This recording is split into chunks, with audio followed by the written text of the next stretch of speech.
한 종목 시간입니다. 직접 발로 뛰고 그 기업을 알아본 뒤 이야기를 전해주기 때문에 더욱 믿음이 가죠. 오늘은 어떤 종목에 대해서 파헤쳐 볼 것인가, 시장에 대한 이야기까지 나누면서 이분과 전략 챙겨보겠습니다. 리서치 아름 최성환 대표입니다. 대표님 어서 오세요. 안녕하십니까. 네, 안녕하세요.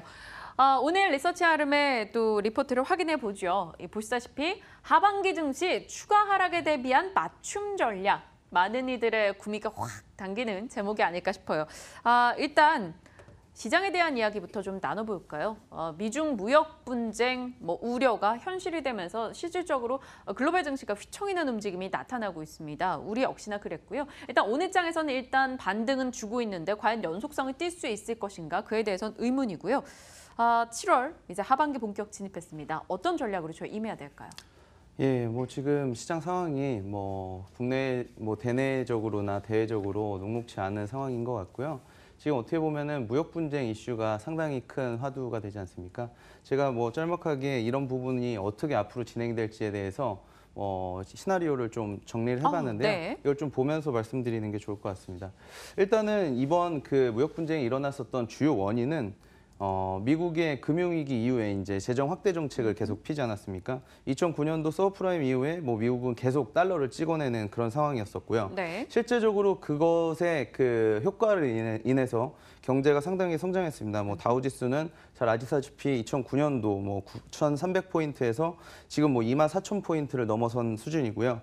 이러면서 지금 글로벌 인플레이션 우려가 상당히 높아지고 있는 그런 상황이다라고 말씀드릴 수 있겠고, 지금 그런 것들을 이제 우려감을 해소시키기 위해서 미국에서는 긴축 정책을 시행을 하고 있습니다. 금리가 지금 2%가량으로 높아진 상황이고 대차대조표 축소도 계속 진행이 되고 있는 그런 상황입니다.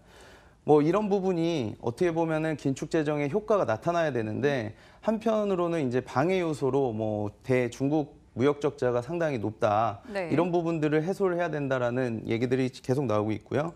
그래서 중국 제품의 고율 관세 25%를 부과를 하게 됐죠. 그러면서 같이 이제 중국도 미국 그 제품에 대해서 보복 관세를 계속 높이고 있는 상황입니다. 이렇게 글로벌 인플레이션이 현실화되고 있는 그런 상황에서 트럼프 정부에서는 앞으로 이런 부분들이 달러를 많이 풀어서 나타난 결과가 아니라 이거 중국에서 관세를 많이 같이 올렸기 때문에 현실화된 거다라고 이제 중국 탓을 할 확률이 상당히 높습니다. 네. 그래서 이런 부분들이 이제 중국 때문에 벌어진 일이라고 얘기를 할 수가 있고, 트럼프 입장에서는 내가 이것을 잘 해결함으로써 11월 달에 있을 그 중간 선거에 좋은 어떤 호재거리로 만들 수가 있거든요. 이런 부분들 때문에 지금 결론적으로는 이런 무역 분쟁이 장기화될 수밖에 없고, 그런 부분이 해결되는 시점은 아마도 11월 달에 중간 선거를 앞두고서 극적인 타결이 좀 있지 않을까 이렇게 판단하고 있습니다. 그래서 이런 부분들이 있다는 것을 전제로 했었을 때 국내 증시가 앞으로 좀 추가 하락이 염려되지 않나 하는 생각들이 있고요. 그런 하락 폭들은 이제 7월 달이나 8월 달 정도에 한번 좀 저점이 있을 것으로 보고 있거든요.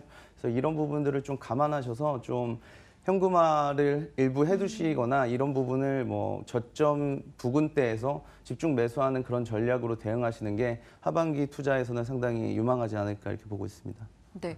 상반기 같은 경우는 연초 대비해서 시간이 갈수록 지수가 탄력이 떨어지는 움직임을 기록했었습니다. 하반기 7, 8월 저점이 예상된다. 11월 중간 선거 이전에 이렇게 지수가 크게 출렁일 때 한 번쯤 또 그때쯤에 관심을 가질 만한 종목들을 담아보는 것도 괜찮은 전략이 될 것 같네요. 리서치 아름의 그간 리포트들을 한번 쭉 훑어봤을 때 가장 인상 깊었던 게 바로 상반기에 다수의 이들이 제약바이오 좀 좋을 것이다라고 했었을 때 리서치 아름 측에서는 좀 보수적인 의견을 냈었습니다. 실질적으로 경협주에 대한 관심이 생기면서 바이오 종목이 많이 꺼지기도 했었고요. 네. 그 의견은 하반기까지 계속 가져가시는지 궁금해요. 오늘 장 사실 바이오 종목들이 좀 흐름이 괜찮거든요. 네. 일단 나오기 전에 이제 보니까 셀트리온 관련주들을 좀 외국인들이 팔고 있는 그런 상황이더라고요. 그리고 지금 지수를 어떻게 보면은 방어를 하고 있는 그런 주요 섹터가 그래도 바이오라고 네. 정리해드릴 수 있겠고, 오늘 같은 경우에는 특히나 이제 지난 주말에 폼페이오 국무장관이 북한에 방문했다가 별다른 성과 없이 돌아왔다는 그런 이야기들이 나오면서 오늘 남북 경협주에 대한 그런 하락폭이 상당히 커지고 있는 그런 상황인데요. 이런 부분들은 어떻게 보면 지금 미국과 중국 간의 그런 무역 분쟁과 북한의 비핵화의 이슈가 어떻게 보면 맞물려져 있다고 봐도 뭐 충분히 해답이 될 것 같습니다. 그래서 두 가지가 별개의 문제가 아니라 같이 이제 해소가 될 수 있는 그런 부분이기 때문에 앞으로 뭐 11월 달에 있을 미국 중간선거 이전에 이런 부분들이 전체적으로 다 해결이 되지 않을까라는 판단이 있어서 앞으로 뭐 대북 관련주들이 이렇게 빠져 있는 상황이 장기화되면 될수록 관심을 더 많이 가지셔야 된다. 이렇게 좀 말씀드리고 싶습니다. 제약 바이오 쪽에서는요. 하반기에 뭐 조정이 더 있을 거라고 보시는 거예요? 그럼? 지금 보면 뭐 네이처셀 뭐 검찰 조사가 지금 진행되고 있는 상황이고 삼성 바이오로직스도 어떻게 보면은 지금 뭐 검찰 조사 얘기까지 지금 나오고 있는 상황이지 않습니까? 뭐 증손이 결과가 지금 좀 한 2주 뒤로 미뤄지고 있는 상황인데 이런 부분들이 좀 잘 원만히 해소가 된다고 했었을 때 뭐 바이오 업종에 대한 그런 뭐 가능성들은 아직도 열려 있다고 보지만 이렇게 정부에서 조금 안 좋은 시그널들을 보내고 있는데 굳이 저희들이 거기에 다가가면서 투자를 할 필요는 없다. 확인을 다음에 투자를 해도 좀 늦지 않다. 이렇게 좀 정리해드리고 싶습니다. 네.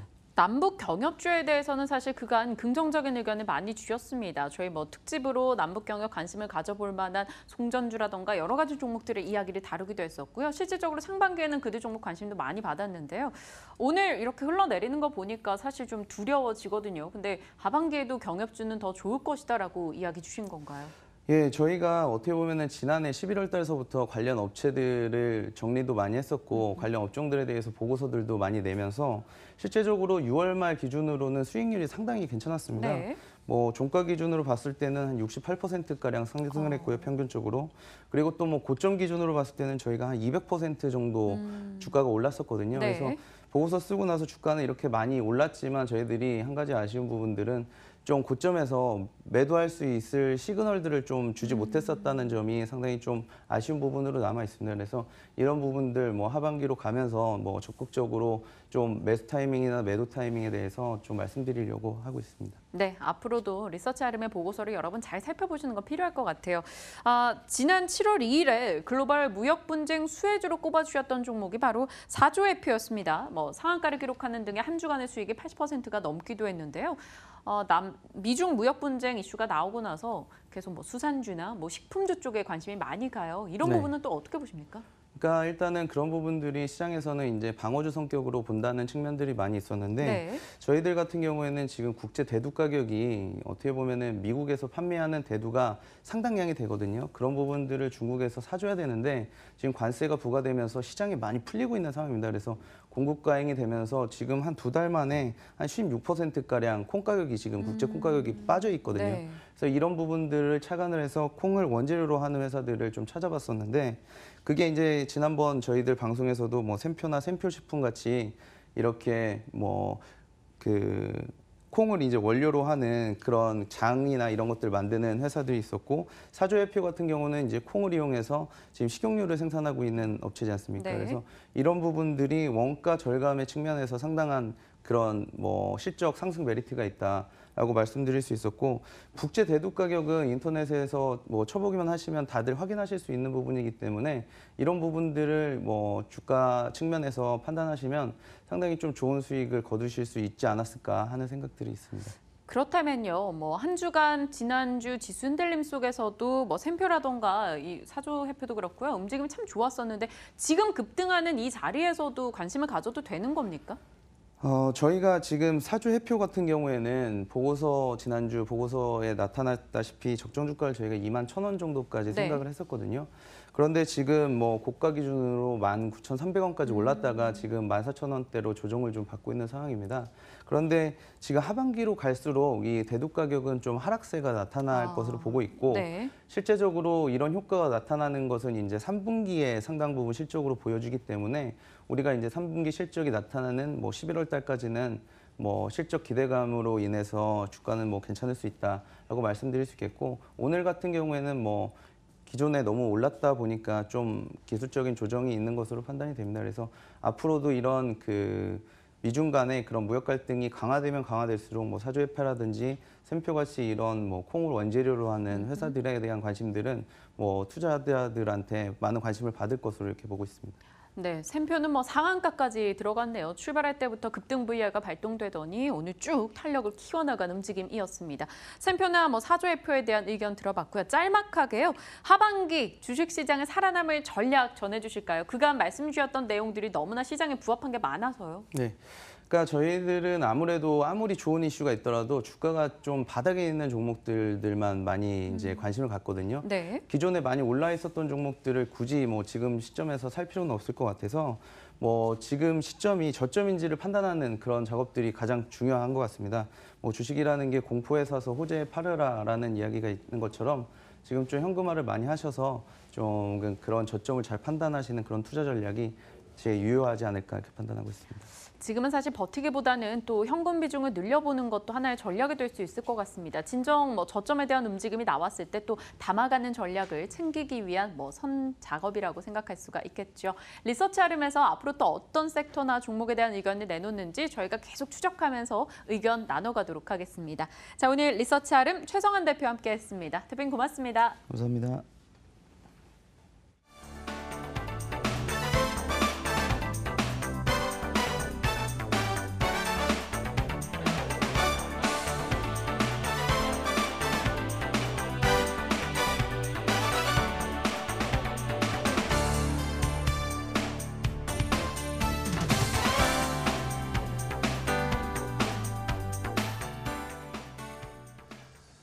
자, 이제 오늘 시장도 얼마 남지 않았습니다. 이어지는 마감 전략 A+를 통해서도 여러분들의 투자 전략 꼭 챙기시고 가시길 바라겠습니다. 탐나는 주식 2PM은 여기서 인사드리겠습니다. 시청해주신 여러분 고맙습니다.